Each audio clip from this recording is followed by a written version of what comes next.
The massive influx of sexual harassment scandals in recent months has created a lot of conversation. The issue has permeated so many parts of life, from politics to Hollywood to media.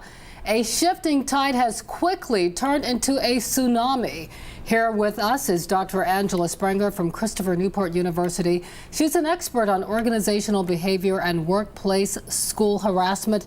Thank you so much for joining us. We're hearing a lot about sexual harassment. Is there more in the workplace, or we're just hearing about it more? We're just hearing about it more, which is wonderful and terrible, right? It's a bad thing that it's happening, but I think that it's a really good thing at this point in history that we're starting to hear more and more about it.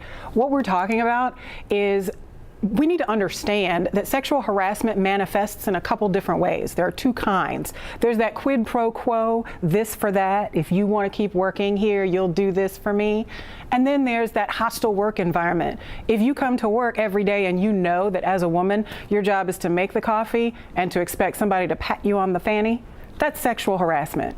And men need to recognize that as well as women. Definitely. Seismic shift happening very quickly. Where do we go from here to learn from what is happening right now in America?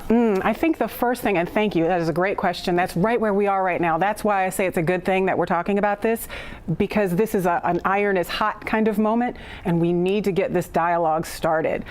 Where we go from here, I think, is HR managers, HR departments, directors, managers, executives in organizations have got to start recognizing that it's not about just a bad apple. It's not just about a bad situation. It might be a system-wide bad barrel of apples. Maybe we need some organizational diagnosis. Maybe you need to call a consultant, call somebody in from the outside to come in and do a diagnosis of your organization and make some recommendations for change, because this is not going to stop. Are we in an emergency situation right now in the workplace? I like the way you put that. Let me reframe it.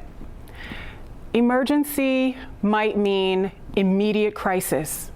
Emergency might also mean, listen, let's just be real for a minute. We get told to go to the doctor, right, on a regular basis, for women starting at, I think, 40, for men maybe starting at 50, to get specific screenings, right, to prevent something. And if you go and there's nothing wrong, wonderful. If you go and there's something that needs to get dealt with, you can do early diagnosis, you can do early treatment and head it off. This is the same kind of situation. So yes, it's emergent, it's coming forward, and we need to address it. Absolutely.